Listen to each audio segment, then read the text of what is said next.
بسم اللہ الرحمن الرحیم۔ السلام علیکم، میرا نام مہدی اور آپ اس چینل پہ ویڈیو دیکھ رہے ہیں۔ اس کا نام معصوم جستجو۔ یہ ویڈیو میری اور بابا کی ایک لمبی سی گفتگو پر مشتمل ہے، جو میرے پسندیدہ موضوع جس کی وجہ سے میں نے اپنا یہ چینل بنایا تھا، یعنی کائنات کی خلقت کے بارے میں ہے۔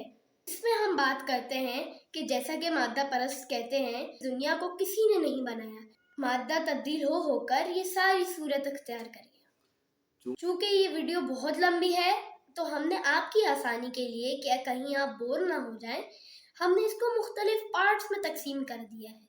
آج میں آپ کو اس کا پہلے پارٹ دکھاؤں گا۔ میں نے یہ فیصلہ کیا ہے کہ اس طرح کی جتنی بھی ویڈیو ہوں گی، یعنی جتنے بھی پارٹ ہوں گے، ان کو ہم نام دیں گے تخلیق کائنات، اسلام اور سائنس کی روح سے۔ تو چلے اب ہم تخلیق کائنات اسلامی اور سائنسی روح سے پارٹ 1 دیکھتے ہیں۔ بابا، میں نے اسکول میں پڑھا ہے کہ ماس یا میٹر یہ پوری دنیا میں کبھی ختم نہیں ہوتا، اس کی کوانٹٹی بالکل وہی رہتی ہے جو شروع دن سے تھی۔ جی ہاں، یہ حالت ضرور بدلتا ہے، اپنی فارم ضرور چینج کرتا ہے۔ جی یہ لکوڈ سے سالڈ ہو جاتا ہے، سالڈ سے گیس بن جاتا ہے، یعنی اپنی حالت تبدیل کرتا رہتا ہے۔ یہ صحیح پڑھا ہے بالکل آپ نے۔ اس کی مثال پانی یعنی H2O بھی ہے۔ جب ہم H2O کو ہیٹ دیتے ہیں تو وہ ویپرز بن کر آسمان میں اڑ جاتا ہے، اور پھر رات کو ٹھنڈ ہونے کی وجہ سے زمین پر اوس کی شکل میں گر جاتا ہے۔ جی بیٹا، اور شبنم بھی نظر آتی ہے نا پتوں پہ، وہ بھی پودوں کا پانی جو ایوپوریٹ ہوتا ہے وہ پھر پتوں کے اوپر کنڈینس ہو کے نظر آ رہا ہوتا ہے۔ جی، اور پھر دھوپ پڑنے کی وجہ سے سمندر کا پانی بخارات میں تبدیل ہو جاتا ہے، اور پھر انہی بخارات سے بادل بن جاتے ہیں۔ پھر بادل ٹھنڈ ہونے کی وجہ سے بارش کی صورت میں برس جاتے ہیں۔ یہی بارش کا پانی ندی نالوں سے ہوتا ہوا، دریاؤں سے ہوتا ہوا دوبارہ سمندر میں گر جاتا ہے، اور کچھ جو ہے وہ ہمارے شہروں میں اور گاؤں میں بھی زمین میں جذب ہو جاتا ہے، جس کو پودے جڑوں کی مدد سے کھینچ لیتے ہیں۔ اور بابا، یہی پانی اونچے اونچے درختوں کی ہائٹ پر جو پتے اور پھل ہوتے ہیں ان میں چلا جاتا ہے۔ اور بابا، یہ جو پھلوں میں رس ہوتا ہے نا، اور جو ناریل کے اندر پانی ہوتا ہے، وہ یہی پانی تو ہوتا ہے۔ ہم بھی اس کو اپنا بورنگ کے ذریعے سے کھینچ لیتے ہیں۔ واہ بیٹا، میرا بیٹا تو بڑا جینیس ہو گیا ہے۔ واہ واہ، کیا بات ہے مہندی بھائی کی۔ بس بابا، کبھی غرور نہیں کیا میں نے۔ لیں، اب آپ نے اترانا شروع کر دیا۔ کہاں، ابھی تو کہہ رہا ہوں کبھی غرور نہیں کیا، اور انشاءاللہ نہیں کروں گا کبھی۔ لیکن بابا، اب جو میں سوال کرنے والا ہوں نا، اس پہ آپ ضرور مجھ پر غصہ ہوں گے اور مجھے بیوقوف سمجھیں گے۔ کیوں بیٹا، کیوں بے وقوف سمجھوں گا، کیوں ناراض ہوں گا؟ بس بابا، وہ سوال ہی ایسا ہے۔ بیٹا، آپ کو پتہ ہے سب سے زیادہ احمقانہ سوال کون سا ہوتا ہے؟ وہ جس کو سن کر سب ہنس پڑے۔ نہیں بیٹا، وہ اچھا سمجھ گیا میں، وہ جس کا جواب سب کو آتا ہو۔ نہیں بیٹا، وہ بھی نہیں۔ بیٹا، اصل میں احمقانہ، سب سے زیادہ احمقانہ سوال وہ ہوتا ہے جو کیا ہی نہیں جائے۔ یعنی آپ کے ذہن میں ایک سوال پیدا ہوا، الجھن پیدا ہوئی، لیکن اس کو الجھن کو دور کرنے کے لیے آپ نے سوال نہیں کیا۔ اب اس سے کیا نقصان ہوا؟ ایک تو آپ کا ہی نقصان ہوا کہ آپ الجھن باقی رہ گئی آپ کے ذہن کے اندر، کلیئر نہیں ہوئی بات۔ دوسرے، جو آپ جیسے دوسرے اور اسٹوڈنٹس بیٹھے ہوئے ہیں یا لوگ وہاں پہ بیٹھے ہوئے ہیں، ان کے ذہن میں بھی یہ سوال یقیناً پیدا ہوا ہوگا۔ اب انہوں نے بھی ہمت نہیں کی۔ اگر آپ ہمت کر لیتے، سوال کر لیتے، آپ میں سے کوئی بھی وہ سوال کر لیتا، تو یقیناً جواب دینے والا جو ہے اس بات کو کلیئر کر دیتا، اور سب کے لیے کلیئر ہو جاتی وہ۔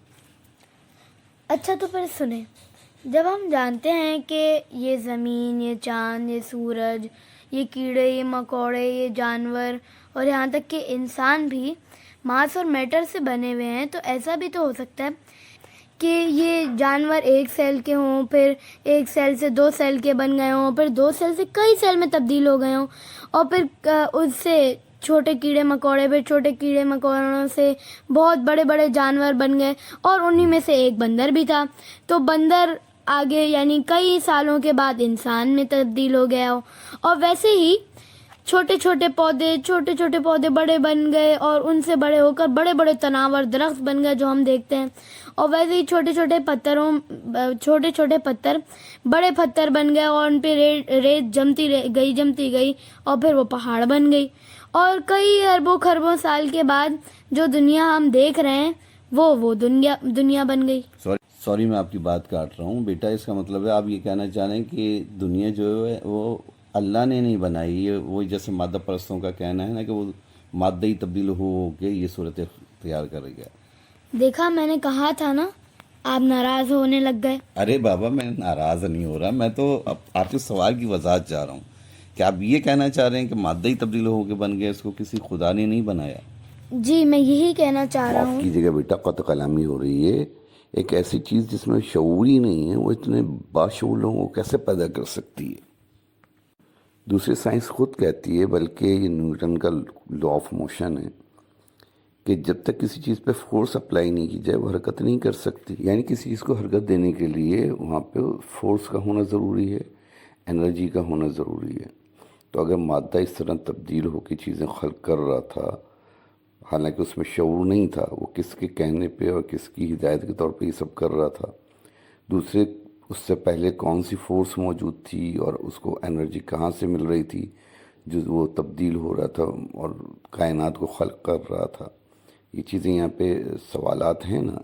بگ بینگ پہ بھی تو اسی طرح کا سوال ہوتا ہے کہ جب آپ کہتے ہیں کہ بگ بینگ سے پہلے کوئی چیز خلق ہی نہیں ہوئی تھی, ایک دم سے دھماکہ ہوا اور چیزیں خلق ہو گئیں, تو اس دھماکے کے لیے انرجی کہاں سے آئی تھی اور وہ انرجی کس نے دی تھی؟ سب سے پہلا سوال تو یہ ہے.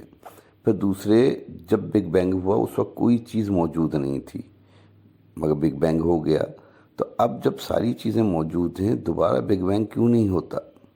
بالکل اسی طرح کا سوال ہے ڈارون کے جو نظریہ ڈارون نے پیش کیا تھا کہ چیزیں جو ہے ارتقائی مناظر سے گزرتی ہوئی مختلف شکلیں اختیار کرتی گئیں, یعنی ان میں ماڈیفیکیشن ہوتی رہی. تو انسان کے بعد ایک کوئی سپر انسان, سپر مین کیوں نہیں بنا اب تک؟ سپر مین ہمارے دماغ میں تو خلق ہوا, فلموں میں اور ڈراموں میں تو اس کا وجود ہے, لیکن اصل میں تو اس کا کوئی وجود نہیں ہے. حالانکہ اس کی ضرورت کئی جگہوں پہ اس کی ضرورت ہے سپر مین کی. سائنس کہتی ہے کہ ضرورت کے تحت ماڈیفیکیشن ہوتی رہی. تو پھر ابھی اس وقت ضرورت ہے انسان کی کہ اس کے پاس 2 سے زیادہ ہاتھ ہوں. انسان کو ضرورت ہے کہ وہ, چونکہ آج کل کا انسان بہت سے کام ایک ساتھ کرتا ہے, جیسے آج کل کے مزدور ہیں یا ویٹر وغیرہ کو لے لیں آپ, اس طرح کے بہت سارے لوگوں کے کام ہیں جن کو 4 یا 6 ہاتھوں کی ضرورت ہے, جن کو ایک ساتھ کئی چیزیں اٹھانی ہوتی ہیں, کئی کام ایک ساتھ ہاتھ سے کرنے ہوتے ہیں, لیکن 2 ہاتھوں کی وجہ سے وہ مجبور ہو جاتے ہیں. جیسے میں نے مثال دی تھی کہ ویٹر ہے, ویٹر کو ایک ساتھ کئی برتن اٹھانے ہوتے ہیں, تو اس کے پاس اگر 4 ہاتھ ہوں تو اس کو بہت آسانی ہو جائے گی. تو اب تک کسی انسان کے 4 ہاتھ کیوں نہیں ہوئے؟ اتفاقی طور پہ تو کسی کے ہو سکتا ہے, ایب نارملٹی میں کہلائی جاتی ہے چیز کہ کسی کا 1 ہاتھ ہو گیا ہو. جانوروں کے تو 4 کی جگہ 6 ہاتھ ہو گئے ہیں, کئی جانور ایسے ہیں جن کے 4 کی جگہ 6 ہاتھ ہیں. لیکن میرے بیٹے, انسان کے ابھی تک 4 ہاتھ کیوں نہیں ہوئے؟ اور جب سے تاریخ لکھی گئی ہے انسان کی, اس وقت سے لے کر اب تک لاکھوں سال ہونے کے باوجود انسان کے اندر کیا ترقی ہوئی, اس کے جسم میں کیا ماڈیفیکیشن ہوئی, سوائے چند ایک کے جو آپ گناتے ہیں جیسے اپینڈکس ہے. تو وہ تو اپینڈکس اگر شروع میں تھی اور اس کی ضرورت تھی اس وقت, تو وہ تو اب تک موجود ہے نا. ایسی کوئی چیز ابھی تک کیوں انسان کے جسم میں نہیں آئی جس کی ضرورت پہلے نہیں تھی؟ تو اس وقت وہ نہیں تھی انسان کے جسم میں, لیکن اب اس کی ضرورت موجودہ انسان میں ہے. تو پھر وہ انسان کے اندر آ کیوں نہیں جاتی؟ وہ انسان کے جسم کے اندر کیوں نہیں آ جاتی جس کی ضرورت ہے ابھی ہمیں؟ اور اس وقت ہمیں ضرورت ہے کہ اگر ہماری دعائیں آ گئے ہیں تو ہماری دعائیں کے پیچھے بھی ہونی چاہیے. انسان نے کتنی کوشش کی اڑنے کی, تو اس نے اڑنے کے لیے جہاز ایجاد کر لیا. اور یہ اگر آپ دیکھیں تو ہر زمانے کے حساب سے جس چیز کی انسان کو ضرورت پڑی وہ ایجاد کرتا گیا. یہ اس بات کا ثبوت ہے کہ اللہ نے اس کو عقل و شعور دی ہے.